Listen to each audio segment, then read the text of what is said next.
উজুর ফরজ কটি? কটি? চারটি। কিন্তু প্রশ্ন এটা না, প্রশ্ন করবো এবার, ঠিক আছে? উজুর ফরজ হচ্ছে চারটি। কি কি সঠিকভাবে যে দেখাতে পারবে তার জন্য আকর্ষণীয় পুরস্কারটি আমরা দেব। দাঁড়াও, মাইক কেউ ধরবে না, আমি নিয়ে যাবো তোমাদের মুখের কাছে। হ্যাঁ, কি কি একটু দেখাতে হবে, তোমরা একটু পিছাও। কে কে দেখাবে সামনে আসো, কে কে দেখাবে সামনে আসো। আর যারা পারবে না পিছন থেকে দেখো তোমরা। হ্যাঁ, উজুর ফরজ চারটি, কি কি বলো একটু দেখাবে সবাইকে। কি কি বলো, জোরে জোরে বলো।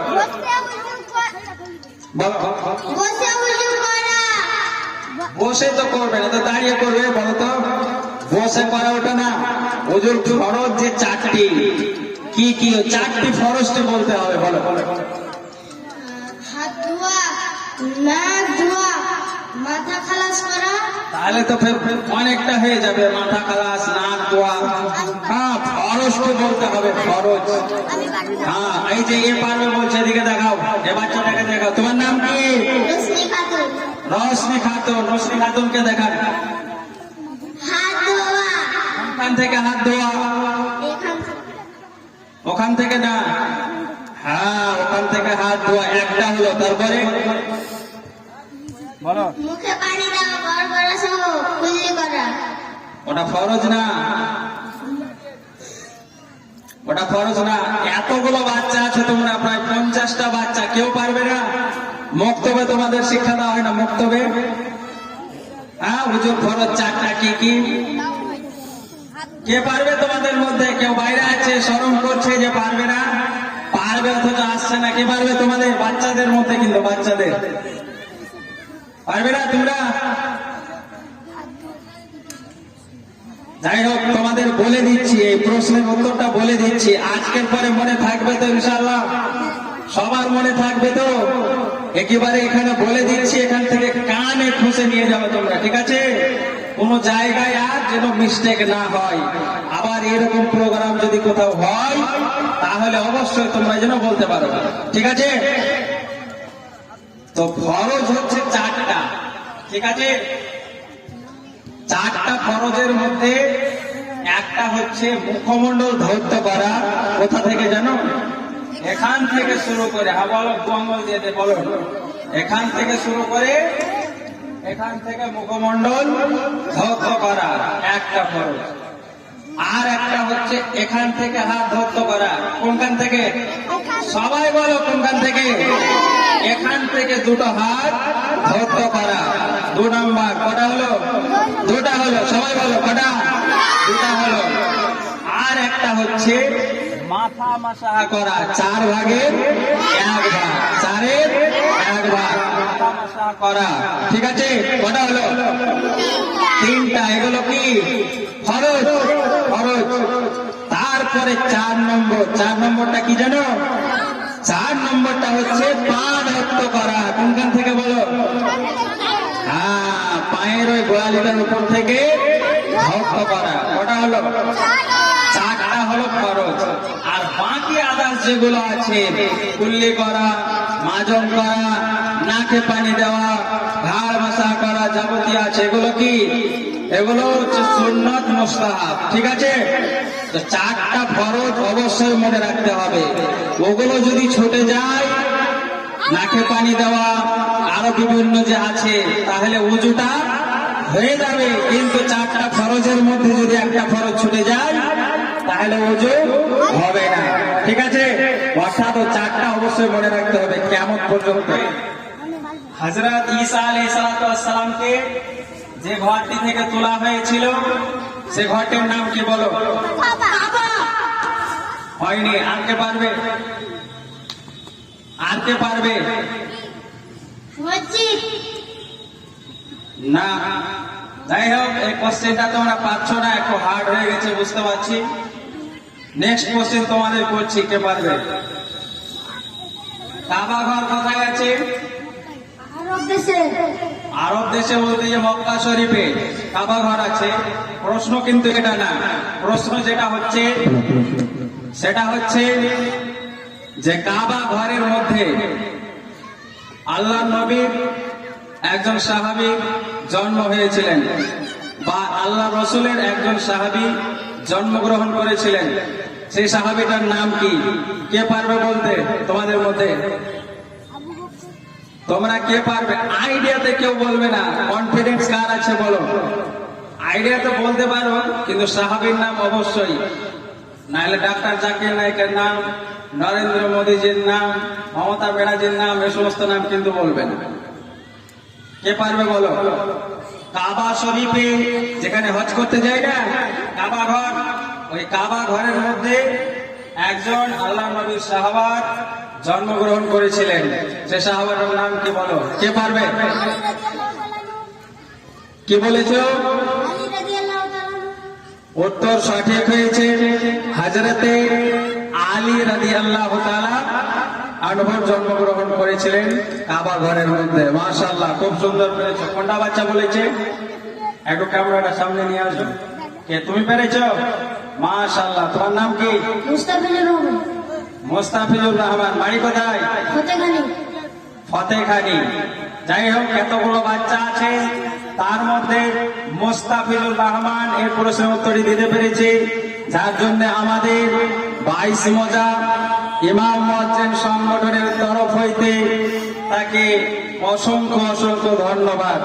তার জন্য একটা আকর্ষণীয় পুরস্কার রয়েছে, আমরা প্রোগ্রামের শেষে দিব ইনশাআল্লাহ।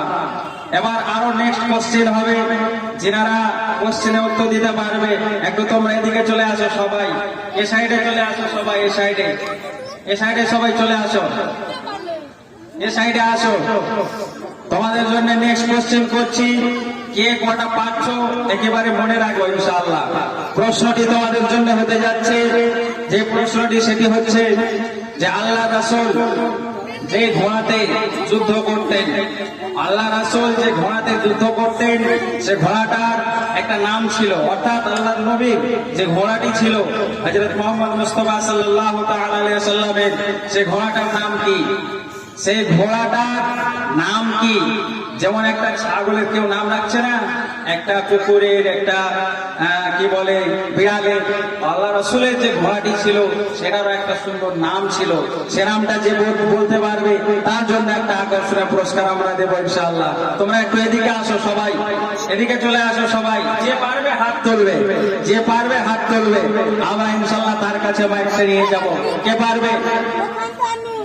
কে পারবে বলো? আল্লাহ নবীর ঘোড়াটার নাম কি? যাই হোক, ঘোড়াটা বাদ দিলাম, আল্লাহ রাসূলের একটা উট ছিল, অর্থাৎ উট ছিল, উট, সে উটটার নাম কি বলতে পারবে? কে বলতে পারবে? কে বলতে পারবে? পারবে না কেউ? যাই হোক, আমাদের জন্য নেক্সট প্রশ্নে চলে যাচ্ছে, কে পারবে? চারজন প্রধান, চারজন ফেরেশতার নাম কে বলতে পারবে বলো? কে পারবে? কেউ পারবে না? চারজন ফেরেশতার নাম, এই যে একটা এসেছে দেখি, ওর হাইটটা কম আছে, এদিকে আসো। নাম কি? জিবরাইল, মিকাইল। তোমার নাম কি? নওয়াজ শেখ। ফাহাদ শেখ। নওয়াজ শেখ। নওয়াজ শেখ। বলো। জিবরাইল, মিকাইল, ইসরাফিল, আজরাইল। মাশাআল্লাহ, খুব সুন্দর বলেছে। যে ভাই বলুক, কিন্তু উত্তরটি সঠিক দিয়েছে। তোমার নামটা কি? নওয়াজ শেখ। নওয়াজ শেখ। তোমার বাবার নাম কি? মুখলেস আলী। তোমার বাড়ি কোথায়? ফতেখানি। ফতেখানি। থানা কি পড়ে? হ্যাঁ?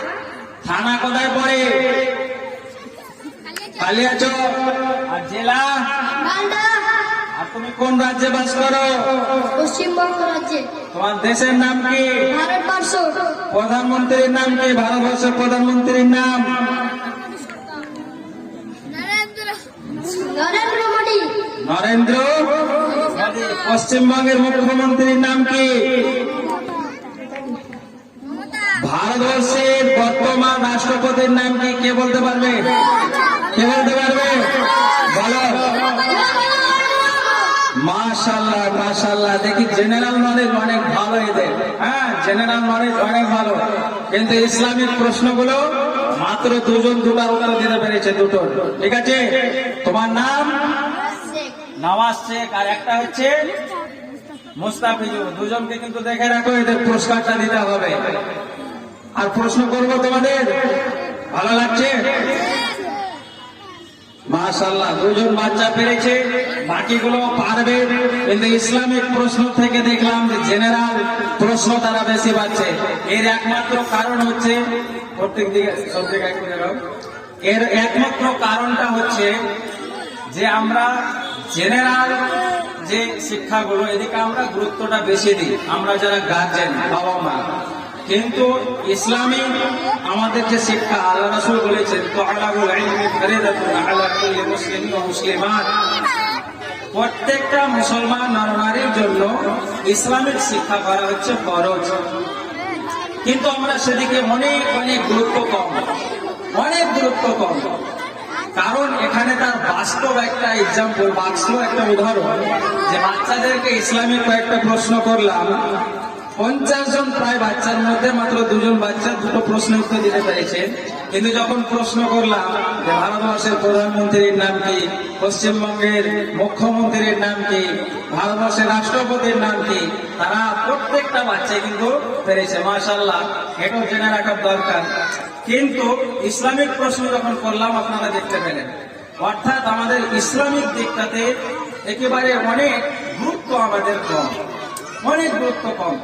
একটা ছেলেকে ইংরেজি, বাংলা প্রাইভেটের জন্য পার্সোনালি এক একটা সাবজেক্টে এক একটা মাস্টার রাখার পরেও, এক একটা মাস্টার রেখে এক একটা মাস্টারের বেতন প্রায় 500, 1000, 1500, যারা পার্সোনাল পড়ে বাড়িতে রেখে প্রাইভেট, 1500, 2000, 3000 মিনিমাম যায়। কিন্তু আমরা কেউ এখনো বলতে পারবো যে একটা হাফি সাহেব বা একটা মৌলভী সাহেবকে রেখে আমরা 3000, 2500, 3000, 4000 টাকা দিয়ে প্রাইভেট পড়িয়ে আমরা পবিত্র কোরআন শরীফটা শিক্ষা দিয়ে, এরকম কি আছে?